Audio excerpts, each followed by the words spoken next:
কিয়ামতের ময়দানে শহীদরা রক্তমাখা অবস্থায় আল্লাহর দরবারে দাঁড়ায় যাবে। ওয়া ইদাল কুবুরু বুসিরাত আলিমাত নাফসুম মা কদ্দামাত ওয়া আখারাত।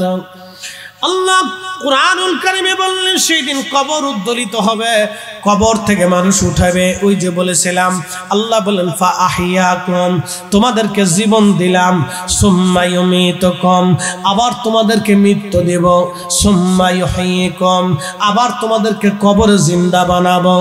এরপরে আমার দিকে তাকান, এরপরে আল্লাহ কোরআনে বললেন সুম্মা ইলাইহি তুরজাউন,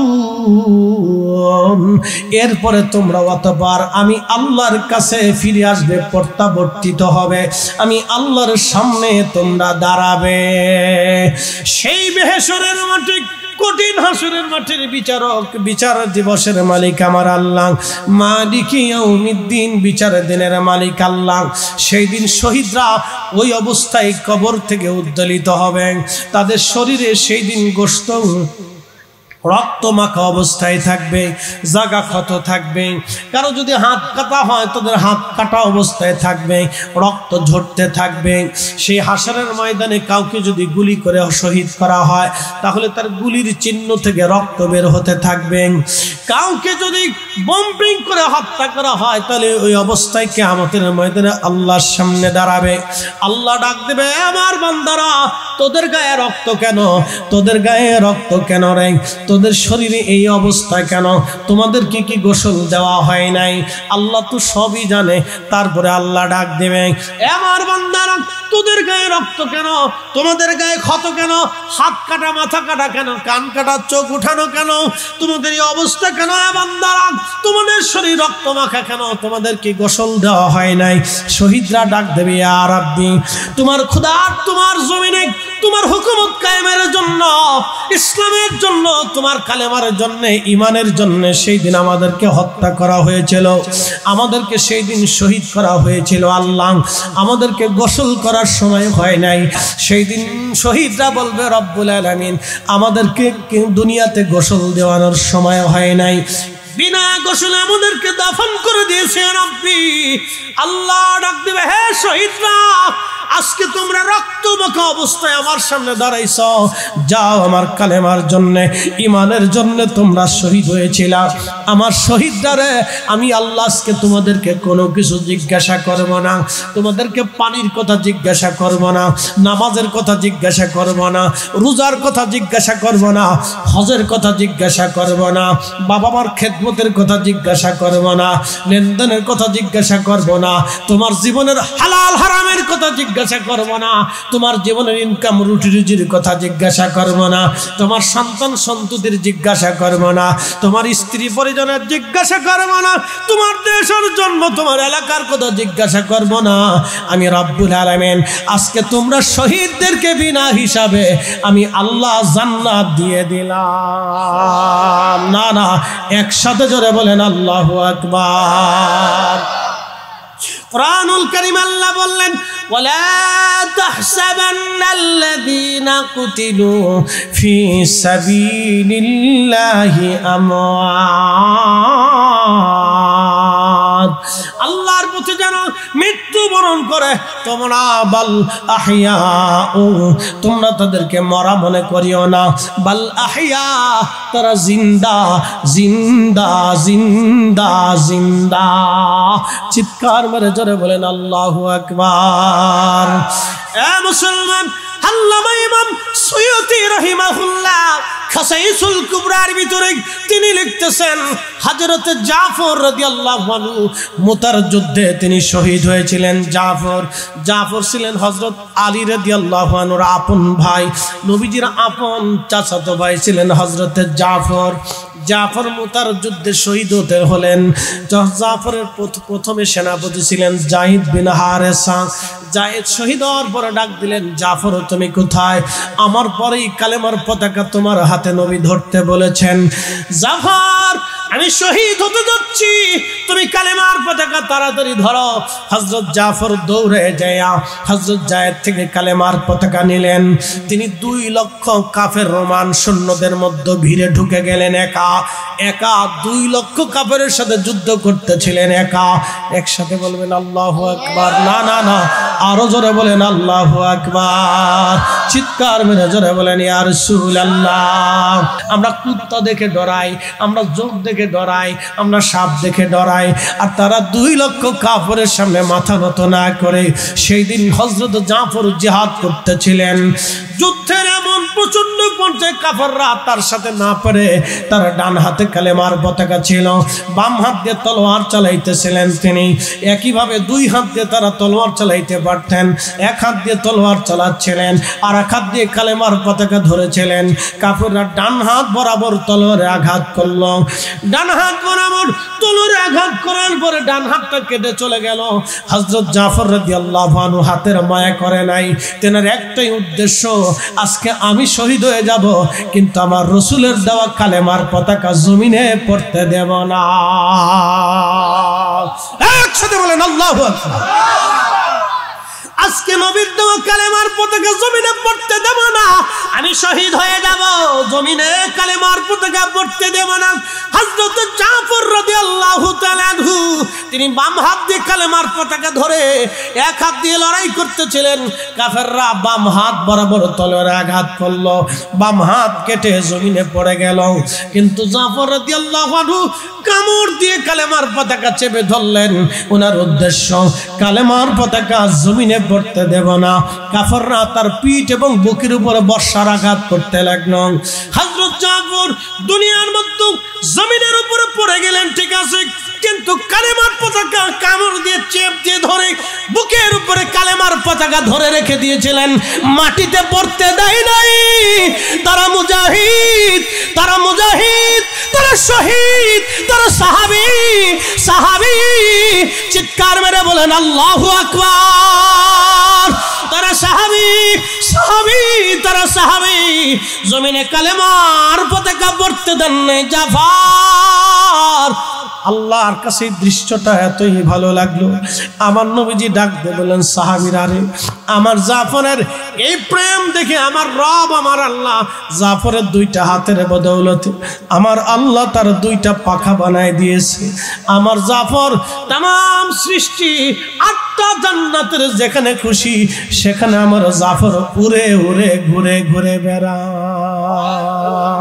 হয় না, হয় না, জোরে বলেন। আমার জাফর উড়ে উড়ে ঘুরে ঘুরে বেড়ায়। আমাদের জন্য একটা সুসংবাদ দিয়ে দিলেন আল্লাহ, বলেন আল্লাযীনা আমানু, আল্লাযীনা আমানু ওয়া কানু ইয়াত্তাকুনা লাহুমুল বুশরা ফিল হায়াতিদ দুনিয়া ওয়া ফিল আখিরাহ। একবার জোরে বলা যাবে কি মারহাবা। আল্লাযীনা আমানু, যারা ঈমান আনছে, ঈমানদার, ঈমানওয়ালা, ঈমানওয়ালা, ঈমানওয়ালা। ঈমান কার মতো হবে এবার আপনাদেরকে বুঝাই দিয়ে যাই। ঈমান কেমন ঈমানওয়ালা হতে হবে, ঈমান কেমন হতে হবে বুঝাই দিয়ে যাই। খুব মনোযোগের সাথে কথা শুনবেন।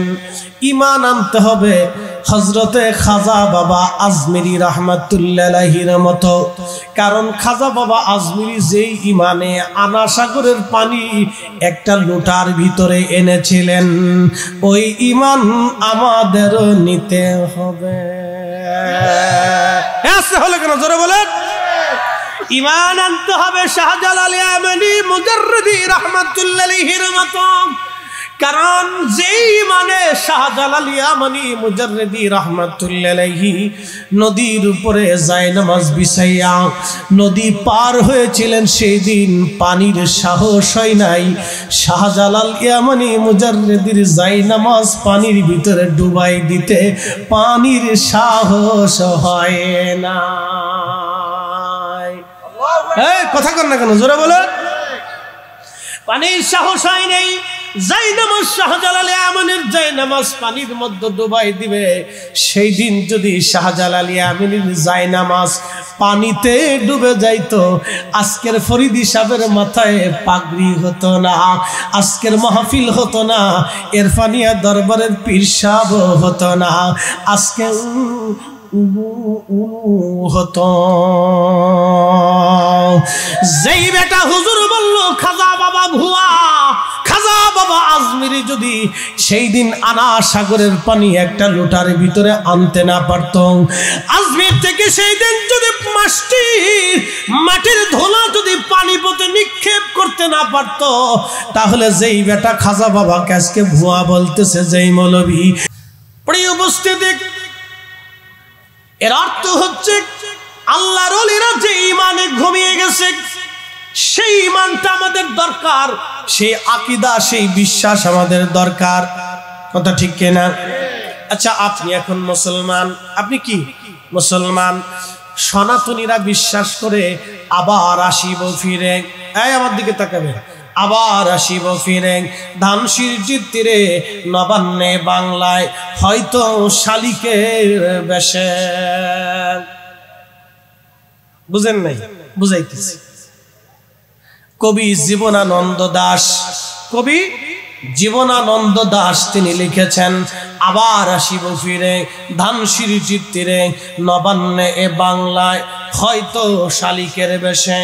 কবি জীবনানন্দ দাশ তার নিজের ধর্মের বিশ্বাসটাকে কবিতার ছন্দে ফুটিয়ে তুলেছেন।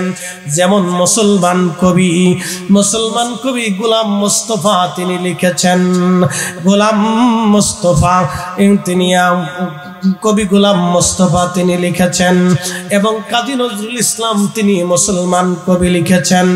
এরকম বহু মুসলমান কবি কবিতা লিখেছেন।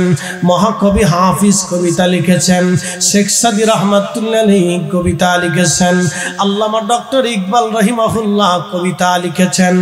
হিন্দু ধর্মের বড় বড় কবিরা কবিতা লিখেছেন, যেমন জীবনানন্দ দাশ কবিতা লিখেছেন, রবীন্দ্রনাথ ঠাকুর কবিতা লিখেছেন, বড় বড় কবিরা কবিতা লিখেছেন। প্রত্যেক ধর্মের কবিরা তাদের ধর্মের নামে কবিতা লিখে গেছেন। কাজী নজরুল ইসলামও কবিতা লিখে গেছেন। কত চমৎকার! কবি জীবনানন্দ দাশ তিনি তিনার ধর্মের সম্পর্কে কবিতা লিখলেন, আবার আসিব ফিরে ধানসির তীরে নবান্নে এ বাংলায়, হয়তো শালিকের বেশে। কবি জীবনানন্দ দাশ হিন্দু ধর্মের অনুসারী ছিলেন, বিদায় বললেন আমি আবার পৃথিবীতে ফিরে আসব। তারা পুনর্জন্মে বিশ্বাসী, তাদের বিশ্বাস আকীদা হলো পুনর্জন্মে বিশ্বাসী। তারা বলতেছেন আবার আসবো ফিরে পৃথিবীতে, আমি হয়তো শালিকের বেশে ফিরে আসব, অথবা কবুতরের বেশে, অথবা কাউয়ের বেশে, অথবা কুত্তার বেশে। হিন্দুদের বিশ্বাস হলো সে আবার পৃথিবীতে আসবে, ভগবান তাকে দুনিয়াতে আবার পাঠাবে, কাউয়া বানাইয়া, কবুতর বানাইয়া, পাখি বানাইয়া, শালিক বানাইয়া, কুত্তা বানাইয়া, শিয়াল বানাইয়া, বন্য কোনো পশু পাখি বানাইয়া তারে ভগবান আবার পৃথিবীতে পাঠাবে। এটা সনাতনীদের বিশ্বাস আকীদা। আর মুসলমানের আকীদা বিশ্বাস হলো আর কখনো ফিরে আসা সম্ভব না।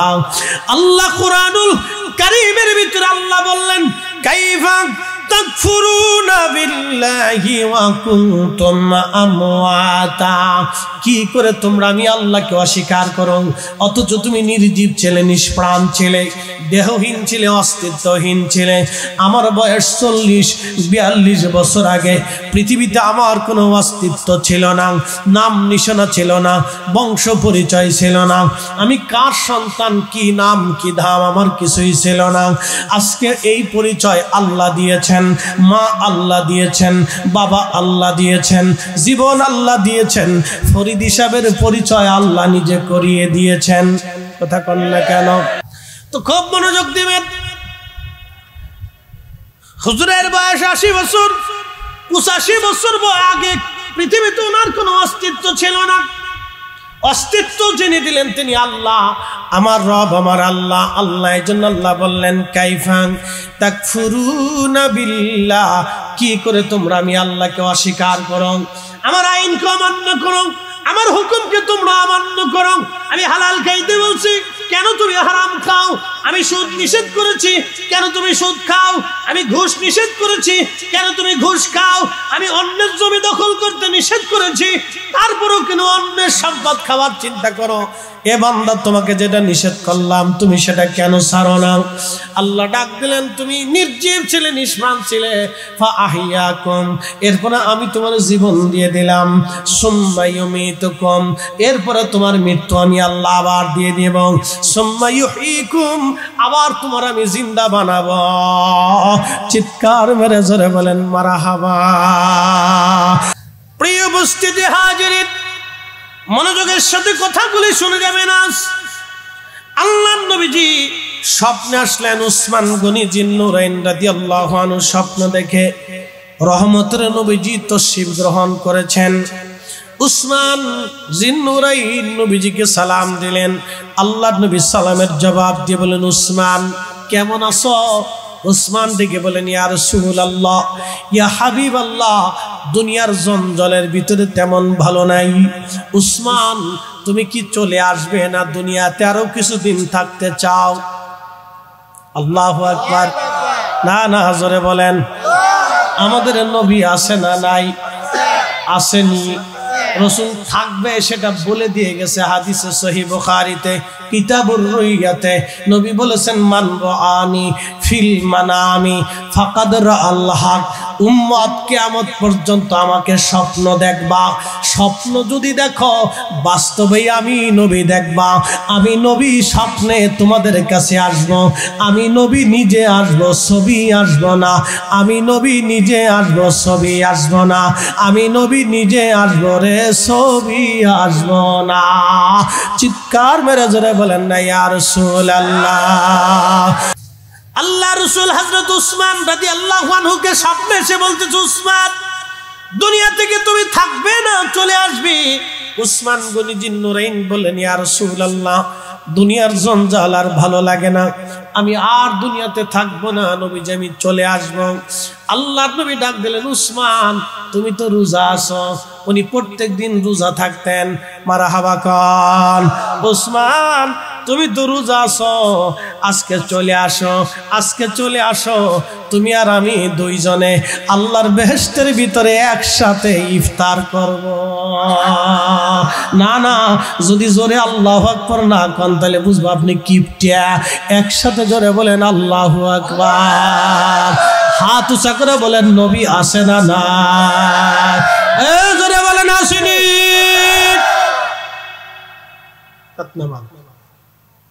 নবীর জায়গা নবী আছে, আমাদের চোখের জায়গা চোখ আছে, রসুলের জায়গা রসুল আছে, আমাদের চোখের জায়গা চোখ আছে, আমাদের কালবের জায়গা কালব আছে, কিন্তু পাওয়ার নাই।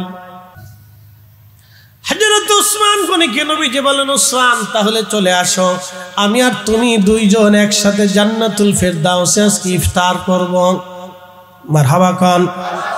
ঘুম ভেঙে গেল উসমান গনি জিন্নুরাইন। ঘুম ভেঙে দেওয়ার পরে ঘুম থেকে উঠে উসমান গনি জিন্নুরাইন স্ত্রীকে বললেন, বিবি রে, দেরি করো না, আমার গোসলের পানি দাও, আমি গোসল করব। বলে, স্বামী গো, হঠাৎ করে এত তাড়াহুড়া কেন? বলতেছে, শোনো, আজকে আমার শেষ দিন। আজকে আমার, জোরে বলেন, আরো জোরে। জোর হয় না কেন? এই জোরসে বলো। ইমান আসেনি? হ্যাঁ, উসমান গনি রাদিয়াল্লাহু আনহুর ইমান কি জিনিস দেখেন। রাসূল ডাকছে, আজকে শেষ। বিবি রে, আজকে শেষ দিন আমার। স্বপ্ন দেখেছি আমার নবীজি আমার কাছে এসেছে, জান্নাতের সুসংবাদ দিয়েছে, বলেছে জান্নাতে আমার রাসূলের সাথে আমি আজ ইফতার করব। বিবি রে, সময় আমার আজ ঘনিয়ে গেছে, বিদায় নিচ্ছি। শাহাদাত বুঝি আজকে আমার হবে রে বিবি, আজকে আমার শাহাদাত হবে। গোসল করায় দাও, শাহাদাতের আগে আমি আগে গোসল করতে চাই। হযরত উসমান গনি জিন্নুরাইন গোসল করার জন্য প্রস্তুতি নিলেন। আহা বিবিরে, আজ আমার গোসল করার দরকার, শাহাদাতের আগে গোসল করব। কারণ শাহাদাতের পরে যারা শহীদ হয় তাদেরকে বিনা গোসলেই দাফন করা হয়। হয়, শহীদদেরকে গোসল করানো হয় না। প্রিয় উপস্থিতি হাজিরিন, লম্বা কথা, সময় আমার কম, আলোচনা আমি অল্প সময়ের ভিতরে বিরাট আলোচনা আপনাদের সামনে তুলে ধরেছি। আল্লাহ আমাদেরকে আহলে সুন্নাত ওয়াল জামাতের পথে কবুল করুন, সকলে বলেন আমিন। আল্লাহুম্মা সাল্লি আলা সাইয়্যিদিনা, মাশাআল্লাহ মাশাআল্লাহ,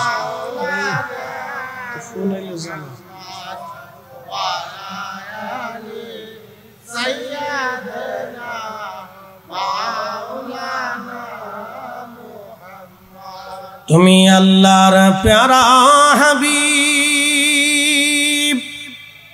ও নবী তোমার তুলনা নাই কেউ আর, তোমার মতো আকাশ ভ্রমণ করেনি কোন পয়গম্বর। আল্লাহুম্মা সাল্লি আলা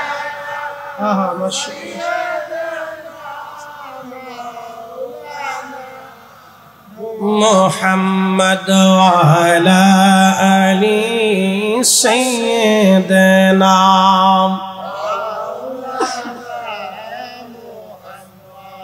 প্রিয় ভাই আমার, যেটা আমাদেরকে বুঝতে হবে, ঈমান একই বড় দামি জিনিস। কবরে আমাদের ঈমান ছাড়া প্রথমত অন্য কিছু গ্রহণযোগ্যতা রাখবে না। আমি আপনাদেরকে আরেকটু বুঝাই। এটা একটা পানির গ্লাস, যদি নিচে ফোঁটা থাকে পানি থাকবে? সারা রাতও যদি ঢালেন, সারা জীবন যদি ঢালেন, তার অর্থ হচ্ছে এই ভাণ্ডটা যদি ঠিক থাকে তাহলে পানি ঠিক থাকে, ঠিক আছে নি? গ্লাসের যদি পরিপূর্ণতা থাকে, এটা যদি ভাঙ্গা না থাকে, ফোঁটা না থাকে, তাহলে পানি ঠিক থাকে। আর যদি গ্লাস ঠিক না থাকে তাহলে পানি ঠিক থাকবে না। তো ঠিক ঈমান হচ্ছে, আমল হচ্ছে, ঈমান হচ্ছে আমল রাখার ডোলা। আবার বলি, আমল হচ্ছে পানি, ঈমান হচ্ছে গ্লাস। বুঝাইতে পারি না মনে হয়? আবার বলি, আমল কি? পানি, আর ঈমান হচ্ছে গ্লাস। যদি ঈমান না থাকে পানি থাকবে না, আমল থাকবে না। জোরে বলেন, ঈমান যদি না থাকে আমল, জোরে বলেন, ঈমান যদি না থাকে আমল থাকবে না। ঈমান ঠিক, আমল ঠিক। জোরে বলেন, ঈমান ঠিক, আমল ঠিক। জোরে বলেন, ঈমান ঠিক, আমল ঠিক। ঈমান ঠিক, আমল ঠিক। গিলাস ঠিক, পানি ঠিক। গিলাস নাই, পানি নাই। বুঝাইতে পারছি না আপনাদেরকে? ঈমান ঠিক, আমল ঠিক। ঈমান নাই, আমল নাই। এই জন্য ঈমান হচ্ছে দামি জিনিস। এই জন্য আল্লাহ কোরআনে যত জায়গায় আলোচনা করছেন, ইয়া আইয়ুহাল্লাযীনা আমানু, আল্লাহ আগে ঈমানের কথা বলছেন। ইয়া আইয়ুহাল্লাযীনা আমানু আতিউল্লাহ ওয়া আতিউর রাসূল, ইয়া আইয়ুহাল্লাযীনা আমানুত্তাকুল্লাহ, ইয়া আইয়ুহাল্লাযীনা আমানু আমিনু বিল্লাহ, ইয়া আইয়ুহাল্লাযীনা আমানুত্তাকুল্লাহ ওয়া কুনু মা'আস সাদিকিন। এরকম যত জায়গা বলছেন ইয়া আইয়ুহাল্লাযীনা আমানু, হে ঈমানদার, হে ঈমানদার, হে ঈমানদার নামাজ পড়ো, ঈমানদার নামাজ পড়ো, ঈমানদার রোজা রাখো, ঈমানদার আমাকে মানো, ঈমানদার রাসূল মানো, ঈমানদার হক হালাল মতো চলো, ঈমানদার আমি আল্লাহকে ভয় করো, ঈমানদার আমি আল্লাহকে ভয় করো, ঈমানদার ঈমান আনো। ঈমানের কথা আল্লাহ আগে বলছেন, আগে ঈমানদারকে ডাক দিয়েছেন, হে ঈমানদার, ঈমানদার, ঈমানদারের কথা বলছেন আল্লাহ, আগে ঈমানের কথা বলছেন। ঈমান, ঈমান, ঈমান, বিশ্বাস, বিশ্বাস, বিশ্বাস ঠিক, সব ঠিক। বিশ্বাস ঠিক নেই, কিচ্ছু ঠিক নেই।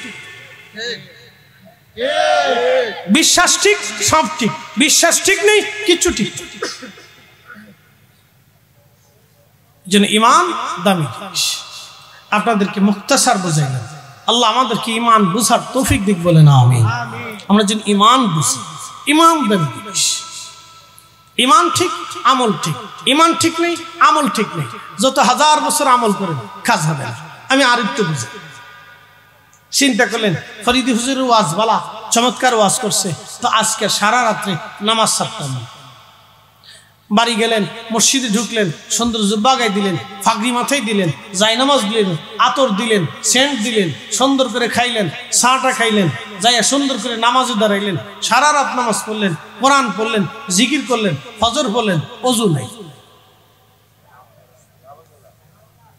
জোরে বলেন, একসাথে বলেন, ওযু নাই, নামাজ হইব? জোরে বলেন, হইব? নাই। আচ্ছা, আরেকটু বুঝে, সারা রাত নামাজ রোজা রাখছেন, মাহে রমজান গেছে, রোজা রাখছেন, সারাদিন রোজা রাখছেন, মিথ্যা বলেন নাই, চগলখুরি করেন নাই, ফায়সা কথা বলেন নাই, অন্য বেটির দিকে কুনজর দেন নাই, গল্প গুজব করেন নাই, সারাদিন রোজা রাখছেন, কোরআন পড়ছেন, জিকির করছেন, সারাদিন ইখলাসের সাথে রোজা রাখছেন। ইফতার করার সময় বইসে শুয়োরের গোশত দিয়ে বিরিয়ানি রান্না করে ওই বিরিয়ানি দিয়ে আপনি ইফতার করছেন। জোরে না, না জোরে বলেন, আরো জোরে হবে না। সারাদিন রোজা রাখছেন, মিথ্যা বলেন নাই, চগলখুরি করেন নাই, গীবত করেন নাই, ফায়সা কথা বলেন নাই, মহিলাদের দিকে কোনো জোরে তাকান নাই, সব ঠিকঠাক আছে। ইফতার করার সময় শুয়োরের গোশত দিয়ে বিরিয়ানি রান্না করে ইফতার করছেন, হইব? কারণ কি? শুয়োরের গোশত হারাম। জোরে বলেন, শুয়োরের গোশত হারাম।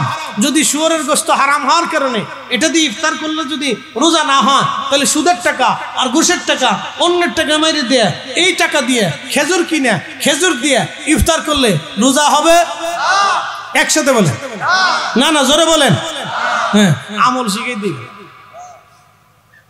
যদি আমলে থাকেন তাহলে কাজ হবে, যদি আমলে না থাকেন তাহলে জিরো, কিচ্ছু পাবেন। ইমান আমল, ইমান আমল, দুইটা জিনিস কবরে যাবে, এই দুইটাই নিতে হবে আপনাকে। ইমান আমল, ইমান আমল, দুইটা জিনিস কবরে নিতে হবে। ফরিদি সাহেব যত লম্বা চওড়া জীবন থাকুক,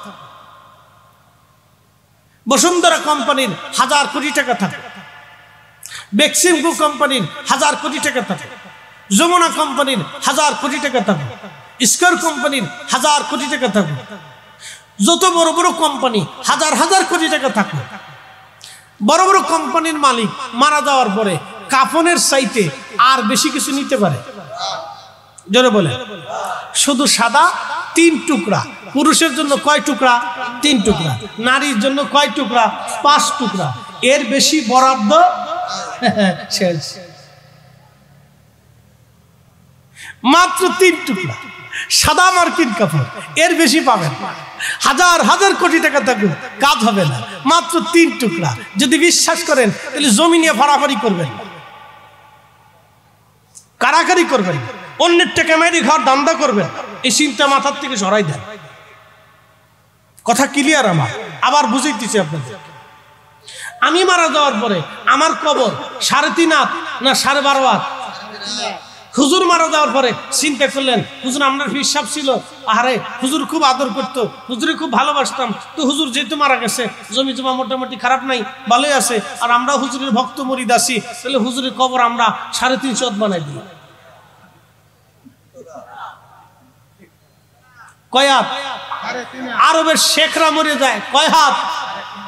একবারে মিসকিন, 100 টাকা জমিও যার নাই, তার কয় হাত? বরাদ্দ এতটুকু। তাহলে আজকে থেকে মাথার থেকে অন্যের সম্পদ মাইরে খাওয়ার দান্দা মাথার থেকে ঝেড়ে ফেলে দেয়।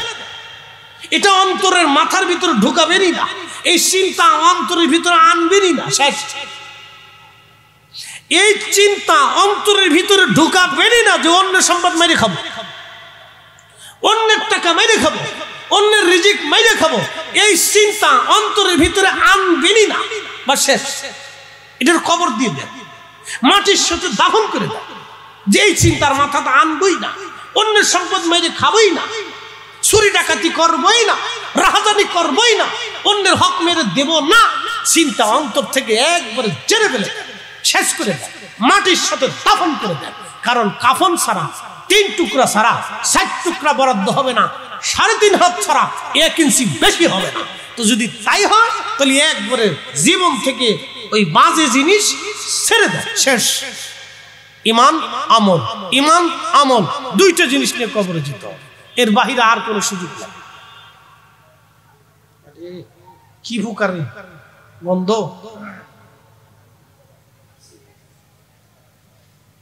আল্লাহ আমাদেরকে আমলে নিজের জীবনকে পরিণত করা তৌফিক দান করুন, সকলে বলে না আমিন। ভাই আমার, আপনাকে আমি বুঝাইছি, মানাটা আপনার, না মানাটাও আপনার, কিন্তু কবর আপনার, কবর আমার।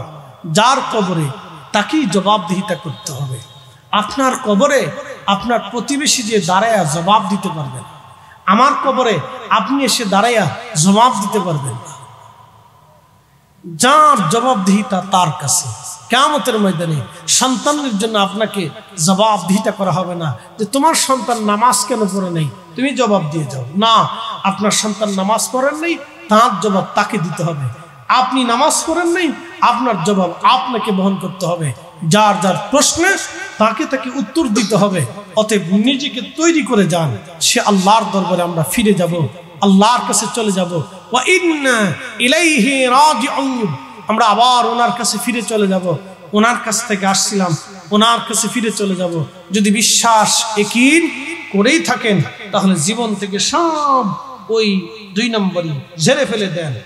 অন্যের হক মেরে খাওয়া একবারে মাটির সাথে দাফন করে দেন। একবারে নিজেকে ফ্রেশ করে তোলেন যে আল্লাহ আর এগুলি করবো না, ছেড়ে দিলাম, ইয়া রব আর এই কাজ করবো না। অন্তরে যদি কখনো এসেই যায় তো একবারে দাফন করে দিবেন যে না, এই কাজ করা যাবেই না, এই কাজ করা যাবেই না। তবে একটা কথা মনে রাখবেন, নামাজ পড়েন নাই, আল্লাহ ক্ষমা করে দেওয়ার ওয়াদা করছে। রোজা রাখেন নাই, কোনো কারণবশত আল্লাহ ক্ষমা করে দেওয়ার ওয়াদা করছে। আপনি হজ করেন নাই, কোনো কারণবশত আল্লাহ ক্ষমা করে দেওয়ার ওয়াদা করছে। কিন্তু অন্যের জমি, অন্যের অর্থ, অন্যের হক মেরে দিলে আল্লাহ বান্দা ক্ষমা না করা পর্যন্ত আল্লাহ মাফ করবে না, এটা আল্লাহ ওয়াদা করছে। আবার বুঝেই, নামাজ পড়েন নাই, রোজা রাখেন নাই, হজ করেন নাই, জিকির করেন নাই, আপনি আল্লাহ ক্ষমা করে দেওয়ার ওয়াদা করছে। কিন্তু অন্যের সম্পদ, অন্যের হক মেরে দিয়েছেন। ও যার হক মেরেছেন সে ক্ষমা না করা পর্যন্ত আল্লাহ মাফ করবে না, আল্লাহ ওয়াদা করছে। শেষ। যদি ওয়াজ বুঝেন তাহলে এইগুলি বুঝে যান। ওয়াজ যদি শোনেন, বাড়ি পর্যন্ত নেন, তো এইগুলি বাড়ি পর্যন্ত নিয়ে যান, যেগুলি বাড়ি পর্যন্ত নিলে কাজে লাগবে। এই নারী সমাজ, আপনাদেরকে ভালো করে বুঝাই দিয়ে যায়। 4 ভাই একসাথে থাকে, ব্যবসা একসাথে করলো, সংসার একসাথে হচ্ছে, এক পাতিলের খাবার খাচ্ছে, একসাথে ঘুমাইতেছে, একসাথে চলাফেরা করতেছে। 4 ভাইয়ের 4 জন হোম মিনিস্টার আসার পরে এক ভাই আরেক ভাইয়ের চেহারা দেখে। আসতে কোন কে, জোরে কোন, জোরে বলেন। দোষ কি আমার? দোষ কি আমার? দোষ তো হোম মিনিস্টারের। তো উচ্চ বাচ্চা খাওয়া যাইতেছে না, কইলে তো রান্না বান্না করতো না। আমার কয়ে দিছে সাবধান, মহিলাদের বিরুদ্ধে ওয়াজ করো। যদি কোনোদিন ইউটিউবে আমি শুনি, তাহলে রান্না বান্না হইতো না। 12 নম্বর সিগন্যাল দিয়ে রাখছে, তা আমি এর ফাঁকে ফাঁকে করে দিয়ে যাই, কারণ বিপদ। হোম মিনিস্টার মারাত্মক, বাপরে বাপ। আমাদের দেশের কিছু খুটনা বেডি আছে, পান খায় আর খালি গ্রাম করে ঘুরে বেড়ায়। এই ফোনা, ওই ফোনা, এই গ্রাম, সেই গ্রাম, এই বাড়ি, সেই বাড়ি, এই ঘর, ওই ঘর। তো রহিমের মা খুব ভদ্র মানুষ, তো রান্না বান্না করতেছে, হেতে পান খাইতে খাইতে চুল মারতে মারতে আস্তে আস্তে রহিমের মার ঘরের কোনায় চুলার কাছে যায় বসছে। রহিমের মা কি করো? রান্না বান্না করে। রহিমের বউ কো, সে অসুস্থ, একটু বিশ্রাম করতেছে, শুইতে দিছি। বলছি বৌমা তুমি ঘুমাই থাকো, বিশ্রাম করো, আমি আজকে রান্না বান্না করি। বেটি চিৎকার দিয়ে কাউকে রহিমের মা, রহিমের বিয়ে দিছো কি তুমি রান্না বান্না করার লাগে নাকি? দিছে না পিন মেরিয়া? কি কথা কন না কে? এরকম বেডি মনে হয় আপনাদের এলাকায় নাই। বাংলাদেশের এমন কোন গ্রাম নাই যে গ্রামে এই বেডি না আছে। এগুলো অসুস্থ, বেমারি, এগুলোর ধরে ধরে যদি পাবনা মেন্টাল হসপিটালে পাঠাইতে পারতাম, তাহলে আমাদের দেশের গ্রাম ভালো হয়ে যেত। এগুলোর ধরে ধরে যদি ভাবনা মেন্টাল হসপিটালে পাঠাইতে পারতাম তাহলে আমাদের সমাজ ভালো হয়ে যেত, আমাদের পরিবার ভালো হয়ে যেত, ভাই ভাইয়ের ঝগড়া হইতো না, আত্মীয় স্বজনের ভিতরে ঝগড়া হইতো না, স্বামী স্ত্রীর তালাক হইতো না। কি কথা কন না কেন? স্বামী স্ত্রীর তালাক পর্যন্ত এই দুষ্ট মহিলাদের জন্য। এটা নাম দিছে আমরা ফরিদপুরের ভাষায় কুটনা বেডি, কটনা বেডি। এগুলির ধরে ধরে ভাবনা মেন্টাল হসপিটালে পাঠাইতে পারলে তাহলে আমাদের সমাজ ভালো হয়ে যেত। এগুলো সমাজ নষ্ট করে, পরিবার নষ্ট করে। আল্লাহ এই সমস্ত ফিতনা থেকে আমাদেরকে হেফাজত করুক, সকলে বলে না। তবে আপনাদেরকে বলবো এই সমস্ত মহিলার থেকে দূরে থাকবে। আউযু বিল্লাহি মিনাশ শাইতানির রাজিম। শয়তান কয় এরা আমার খলিফা, আমার দরকার পড়ে না, এরাই কাজ সেরে দেয়। তবে একটা কথা মনে রাখবেন, শয়তানের রাজত্ব সিংহাসন আটলান্টিক মহাসাগরের মাঝখানে। এখানে বসে বসে শয়তান সারা দুনিয়ার সব কাজ আঞ্জাম দেয়। অতএব আল্লাহ এই সমস্ত ভয়াবহ ফিতনা থেকে আমরা বাঁচাই দিক। সকলে বলেন আমিন, একসাথে বলেন আল্লাহু আকবার। একটু জবান খুলে জিকির করেন মোহাব্বতে আল্লাহ আল্লাহ আল্লাহ।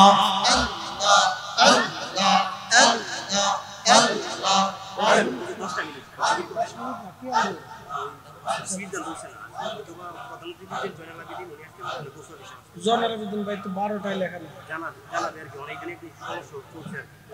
জনালাবিদিন ভাই আইছে আমি মাঝখানে একদিন বয় দেন অসুবিধা আপনি 10টা আমার লয়ে যাবো কি আপনি নি বাস উনি নিয়ে যাবেন, বাস নিয়ে যাবেন বুঝছেন। কিন্তু আপনার ওখানে 12টার 1 মিনিট পর আমি কিন্তু না ইচ্ছা রাখতে পারবো না, বুঝছে আমার লয়ে যাবেন 10টা ঠিক পরে কিন্তু শিখতে পারবেন না। কিন্তু 10টা জবান খোলে আল্লাহ আল্লাহ আল্লাহ। হায় হায় জবান খোলে আল্লাহ আল্লাহ আল্লাহ। আল্লাহ তোমার লীলা খেলা কেউ বোঝে কেউ বোঝে না। ইয়া আল্লাহ আল্লাহ। কাউকে রাখো গাছ তলাতে, কাউকে রাখো বালাখানায়। আল্লাহ তোমার লীলা খেলা কেউ বোঝে কেউ বোঝে না। ইয়া আল্লাহ আল্লাহ আল্লাহ। ইব্রাহিম তোমার নামে ছিল, নমরুদের আগুনে ফেলল, আগুন হইল ফুলবাগে সাপসম কেন পুরল না। আল্লাহ তোমার লীলা খেলা কেউ বুঝে কেউ বুঝে না। ইয়া আল্লাহ আল্লাহ।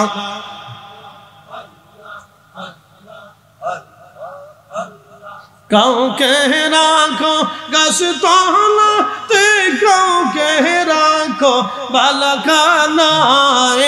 আল্লাহ তোমার লীলা খেলা কেউ বুঝে কেউ বুঝে না। ইয়া আল্লাহ আল্লাহ। ইউনুস তোমার নবী ছিল, মাছে তারে গিলে ফেলল, মাছের পেটে রইলেন ইউনুস, হজম কেন হইল না। আল্লাহ তোমার লীলা খেলা কেউ বুঝে কেউ বুঝে না। ইয়া আল্লাহ আল্লাহ। কাউকে রাখো গাছ তলাতে, কাউকে রাখো বালাখানায়। আল্লাহ তোমার লীলা খেলা কেউ বুঝে কেউ বুঝে না। ইয়া আল্লাহ আল্লাহ আল্লাহ।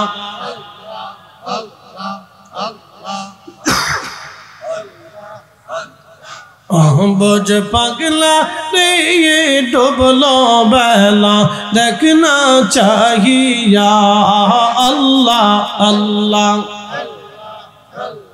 পারের ডাকে পড়িলে পারের ডাকে পড়িলে পার হবি তুই কি দিয়া ডুবলো বেলা দেখ না চাহিয়া আল্লাহ আল্লাহ আল্লাহ সাদের জীবন হেলাই হেলাই শেষ হইতে চলিল সাদের জীবন হেলাই হেলাই শেষ হইতে চলিল নামাজ রোজা জিকির ফিকির কিছুই না হইল রং তামা সেই দিন কাটাইলা রং তামাশায় দিন কাটাইলা আল্লাহর জিকির কইল না আল্লাহর জিকির হইল না ডুবলো বেলা দেখ না চাহিয়া আল্লাহ আল্লাহ বোঝ পাগলা দিয়ে ডুবলো বেলা দেখনা চাহিয়া আল্লাহ আল্লাহ আল্লাহ আল্লাহ ইসলামের জীবনটাকে হত্যা করা হয়েছে বলে হুজুর ইসলামের জীবন কি ইমানের রূহ কি আল্লামা ডক্টর ইকবাল কত চমৎকার লিখেছেন মগজ কোরআন রূহে ঈমান জানে দিন কষ্ট হইতেছে আপনাদের বুঝতে কোনো অসুবিধা নাই তো মগজ কোরআন রূহে ঈমান জানে দিন রাহমাতুল লিল আলামিন মগজ কোরআন রূহে ঈমান জানে দিন হাসতে হবে রহমাতুল লিল আলামিন কোরআনের মগজ বলো ঈমানের রূহ বলো ধর্মের প্রাণ বলো কোরআনের মগজ বলো ঈমানের রূহ বলো ধর্মের প্রাণ বলো ধর্মের জীবন বলো এই তিনটা বস্তুর মূল বস্তু হলো হাসতে হবে রাহমাতুল লিল আলামিন আমার নবীর ভালোবাসা রাসূলের ভালোবাসা নাই কোরআন তার ভিতরে নাই নবীর ভালোবাসা নাই ঈমান তার ভিতরে নাই নবীর ভালোবাসা নাই ইসলাম তার মধ্যে নাই এই হাত উঁচু করে বলেন ঠিক কি না মানেননি এই হাত উঁচু করে বলেন মানেননি আমি লিখিনি আল্লামা ডক্টর ইকবাল লিখেছেন কত চমৎকার কথা লিখে দিয়েছেন তিন শব্দে ধর্ম বুঝিয়ে দিয়ে গেছেন মুসলিম কবি মহাকবি আল্লামা ডক্টর ইকবাল তিন শব্দে মুসলমানের জিনিস বুঝিয়ে দিয়ে গেছেন হাসতে হুব্বে রাহমাতুল লিল আলামিন রাসূলের ইশক বুঝিয়ে দিয়ে গেছেন এই এক শব্দে বুঝিয়ে দিয়ে গেছেন ইশকে রাসূল বুঝিয়ে দিয়ে গেছেন ঈমান কি জিনিস বুঝিয়ে দিয়ে গেছেন ইরফানিয়া দরবার শিবির পীর সাহেব হুজুর কিবলা সম্মানিত সহ সভাপতি হযরত মাওলানা কারি উসমান গনি আল কাদরি সাহেব জনাব উদ্বোধক হযরত মাওলানা ফাইজুল ইসলাম আল কাদরি সাহেব এবং সম্মানিত আলোচকবৃন্দ সম্মানিত প্রধান মেহমান মাওলানা মুফতি মুহাইমিনুল হক ইবনে জিয়াউল হক আল কাদরি সাহেব সহ সম্মানিত সকল আজকের যিনি প্রধান অতিথি যিনি আপনাদের সামনে এসে তাকরীর করবেন বিশিষ্ট ইসলামিক চিন্তাবিদ জামিয়া আহমদিয়া মাদ্রাসার স্বনামধন্য আরবি প্রভাষক আল্লামা শাইখ জাইনুল আবিদিন আল কাদরি সাহেব মাদ্দাজিল্লাহুল আলী সহ সকল সম্মানিত আলোচকবৃন্দ এলাকার গণ্যমান্য ব্যক্তিবর্গ সম্মানিত মুরব্বী কলিজার টুকরো যুবক পর্দানিশীন আমার সম্মানিত মা বোনেরা মাইকের আওয়াজ যত দূর পর্যন্ত যাচ্ছে সকলকে মোবারকবাদ শুকরিয়া সে আল্লাহর দরবারে যিনি অনেক মানুষের ভিড়ে আপনাকে এবং আমাকে আজকের মাহফিলে আসার সুযোগ করে দিলেন এই জন্য আল্লাহর আসমানে একসাথে শুকরিয়া আদায় করে বলি আলহামদুলিল্লাহ না হয় না আওয়াজটা আরেকটু বুলন্দ সহকারে একসাথে বলি আলহামদুলিল্লাহ গতকাল বৃষ্টি হয়েছে কিনা না জোরে বলেন হয়েছে কিনা বৃষ্টিটা কি আমাদের আইনে আসে না আল্লাহর আইনে আসে আমরা 1000 বছর চেষ্টা করলেও কি আল্লাহ যেইভাবে বৃষ্টি দেয় নামাইতে পারবো? সবাই মিলে চেষ্টা করলেও কি বৃষ্টি বন্ধ করতে পারবো? আল্লাহ দিয়েছেন, একটা নির্দিষ্ট সময় বৃষ্টি হয়েছে, আবার চলে গেছে। আবার যখন বৃষ্টির প্রয়োজন হবে আবার আল্লাহ নিজেই বৃষ্টি আমাদেরকে দিবে। তো খুব মনোযোগ দেন, তাম সৃষ্টিটা আমাদের নিয়মে চলে না, তাম সৃষ্টিটা আল্লাহর নিয়মে চলে। সূর্য পৃথিবীতে উদয় হয়, এই সূর্যটা আমাদের নিয়মে চলে, সূর্যটা আল্লাহর আইনে চলে। আশ-শামসু ওয়াল কমারু বিহুসবানিউ ওয়ান নাজমু ওয়াশ-শাজারু ইয়াসজুদান। সূরা রহমান আল্লাহ বলতেছেন, সূর্য এবং চাঁদ সে তার নির্দিষ্ট কক্ষপথে পরিচালিত হয়। আপনি দেখবেন সূর্য আল্লাহর দেওয়া নির্দিষ্ট সীমার অতিক্রম করে না, চাঁদ আল্লাহর দেওয়া নির্দিষ্ট সময় অতিক্রম করে না। অ্যাটেনশন, কথাটা অত্যন্ত গুরুত্বপূর্ণ। সৌর বৎসর অনুযায়ী পৃথিবীতে বছর হয় 365 দিন। আবার বুঝবেন, শোনেন, সবার জন্য এগুলি জানা দরকার। সৌর বৎসর অর্থ সূর্যকে কেন্দ্র করে পৃথিবীতে একটা বৎসর হয়, এটাকে ইংরেজি বছর বলা হয়। তো এটা 365 দিনে বছর হয়। 28 দিনে মাস হয়, 29 দিনে মাস হয়, 30 দিনে মাস হয়, 31 দিনে মাস হয়। ইংরেজি হিসাব অনুযায়ী আবার বলি, আরো অনেকে জানে না, জানার দরকার। 28 দিনে মাস হয়, 29 দিনে মাস হয়, 30 দিনে মাস হয়, 31 দিনও মাস হয়। আরবিতে 29 এবং 30 এর বাহিরে কোনো মাস হয় না। আল্লাহর চাঁদ আল্লাহর নির্দিষ্ট সীমা অতিক্রম করে না, এটা বুঝে যাবে। 28 দিন চাঁদের বয়স 28 দিনে হয় না, চাঁদের বয়স 29 দিনে হয়, 30 দিনে হয়। চাঁদের বয়স 31 দিন যায় না, চাঁদ 29 দিন 30 দিনে থাকে। মারহাবা বলবেন না? না, একসাথে বলেন আল্লাহু আকবার। তাহলে চাঁদ কার আইনে চলে? যদি আল্লাহর আইনে না চলে নিজের আইনে চলতো তাহলে চাঁদ 31 দিনে চলে যেত, চাঁদ 28 দিনে উঠে যেত, চাঁদ 26 দিনে উঠে যেত, চাঁদ 32 দিনে উঠতো না। কিন্তু চাঁদ যেহেতু আল্লাহর আইনে চলে, অতএব চাঁদ 29-30 এর সীমানার বাহিরে আগে পরে যায় না। একসাথে বলবেন আল্লাহু আকবার। তাহলে সৃষ্টি কি আমাদের আইনে না আল্লাহর আইনে? আপনাদের যারা বয়স আছে, মনোযোগ দেন, বয়স যাদের আছে, দুনিয়াতে যারা আসছে, যারা বৃদ্ধ হয়ে গেছে, অনেকের চুল পেকে গেছে, দাড়ি পেকে গেছে, চামড়া দুর্বল হয়ে গেছে, চেহারার মলিনতা আসছে, শরীরের শক্তি কমে গেছে, চোখের পাওয়ার কমে গেছে, কানের শ্রবণ শক্তি কমে গেছে, স্মৃতি শক্তি কমে গেছে, গলার আওয়াজ কমে গেছে, পেটের শক্তি কমে গেছে, হাতের শক্তি কমে গেছে, পায়ের শক্তি কমে গেছে, কালবের শক্তি কমে গেছে, হাড়ের শক্তি কমে গেছে, রক্তের শক্তি কমে গেছে। আচ্ছা বলেন তো, আমাদের বডি কি আমাদের নিয়ন্ত্রণে না আল্লাহর নিয়ন্ত্রণে? হ্যাঁ, বুঝে গেছে। তাহলে যদি আল্লাহর নিয়ন্ত্রণে হয় তাহলে অবশ্যই আমরা মারা যাব, এটা তো সত্য না? পৃথিবীতে বেঁচে থাকবো, আমরা চলে যাব কার কাছে? আমি ইমানের কথায় আসতেছি, ভালো করে বুঝবেন। আমরা চলে যাব কার কাছে? এতে কি কোনো সন্দেহ আছে? না ভৈরবের মানুষ, আপনাদের এলাকার মানুষ কিয়ামত পর্যন্ত বাঁচবে?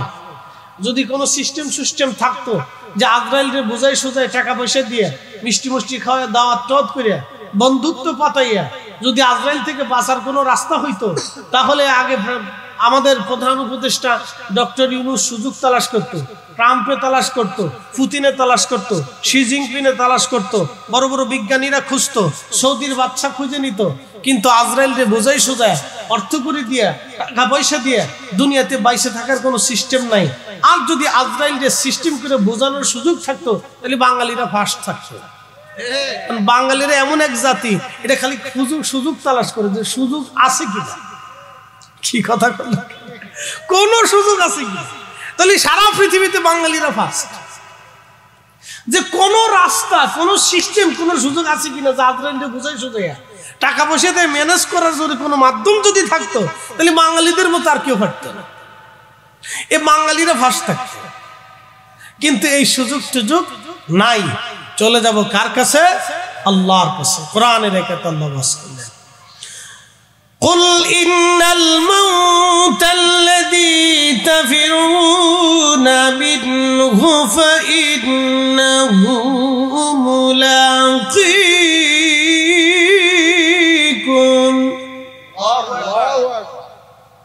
প্রিয় হাজিরিন, মধ্যাঞ্চলবাসী মনোযোগ দিয়ে কথা শুনে যাবেন, যেহেতু আমরা সবাই চলে যাব আল্লাহর কাছে, সবাই চলে যাব আল্লাহর কাছে। পৃথিবীর বয়স আমি আপনাদেরকে একটু ধারণা দিয়ে দেই। আদম সফিউল্লাহ থেকে মানব জাতির সূচনা শুরু হলো। আজ 1,24,000 নবী এবং রসুল গত হয়ে গেছেন। এক বছর বছর অন্তর অন্তর যদি এক একজন নবী দুনিয়াতে পৃথিবীতে আসে, এক একজন নবী যদি 1 বছর পর পর পর পর দুনিয়াতে আসে, তাহলে 1,24,000 নবীর হিসাব অনুযায়ী বর্তমান মানব জাতির বয়স মিনিমাম 2.5 লক্ষ বছর। বুঝেন নাই? হিসাব আরো সহজ করে বুঝেন। নবী আছে 1,24,000। 1 লক্ষ কত হাজার? 24,000। তাহলে যদি 1 বছর পর পর একজন নবী আসতো, তাহলে আদম সফিউল্লাহ থেকে আজ পর্যন্ত পৃথিবীর বয়স 2.5 লক্ষ বছর। বুঝেন নাই? কত বছর? নবী কত? 1,24,000। 1,24,000 নবী 1 বছর পর পর যদি আসতো, তাহলে পৃথিবীর বয়স কত? 2.5 লক্ষ বছর। এক একজন নবী 1000 বছর পরেও আসছে, 600 বছর পরে আসছে, 500 বছর পরে আসছে, এই 2000 বছর পরে আসছে, 5000 বছর পরেও আসছে, 3000 বছর পরেও আসছে, 4000 বছর পরেও আসছে। তাহলে সেই অনুযায়ী পৃথিবীর বয়স কোটি বছর, মানব জাতির বয়স আছে কোটি বছর। এই কোটি বছরে হাজার হাজার বিলিয়ন ট্রিলিয়ন কোটি কোটি মানুষ কবরে চলে গেছে, কিন্তু কেউ সবাই ঈমান নিয়ে কবরে যাইতে পারে নাই। ঈমান নিয়ে কবরে যাওয়াই হলো জীবনের সবচেয়ে বড় সার্থকতা। কথা কন না কেন? ঈমান নিয়া, জোরে বলেন কি নিয়া? না আরো জোরে বলেন কি নিয়া? একসাথে বলেন কি নিয়া? ঈমান নিয়ে কবরে যাওয়া হলো মানব জীবনের সবচেয়ে বড় সার্থকতা। আরো বুঝে, বর্তমান পৃথিবীর শক্তিধর প্রেসিডেন্ট 3 জন। একজন শি জিনপিং চায়নার প্রেসিডেন্ট, আরেকজন ভ্লাদিমির পুতিন রাশিয়ার প্রেসিডেন্ট, আরেকজন ওই ট্রাম্প আমেরিকার প্রেসিডেন্ট। 3 প্রেসিডেন্ট হচ্ছে পৃথিবীর একবারে নাম করা শক্তিশালী প্রেসিডেন্ট। আচ্ছা বলেন, এই অবস্থা, এই ঈমান হারা অবস্থা 3 জন যদি এখন মারা যায় কিয়ামতের ময়দানে আল্লাহর দরবারে 4 পয়সা দাম আছে? আসতে বলেন কেন? জোরে বলেন না, জোরে বলেন কেন দাম নাই? জোরে বলেন না, আরো জোরে বলেন। রবীন্দ্রনাথ ঠাকুর 4 পয়সা দাম আছে? কেন নাই? না, জোরে বলেন, জোরে বলেন। তারপরে প্লেটো বড় দার্শনিক, 4 পয়সা দাম আছে? কেন নাই? জোরে বলেন। সম্রাট আলেকজান্ডার 4 পয়সা দাম আছে? কেন নাই? চেঙ্গিস খান 4 পয়সা দাম আছে? কেন নাই? হালাকু খান 4 পয়সা দাম আছে? কেন নাই? বাস বুঝে গেছি। কিয়ামতের ময়দানে 4 পয়সা মূল্য নেই, 4 পয়সা মূল্য।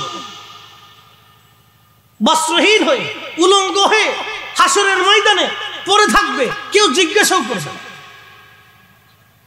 ঈমান নাই।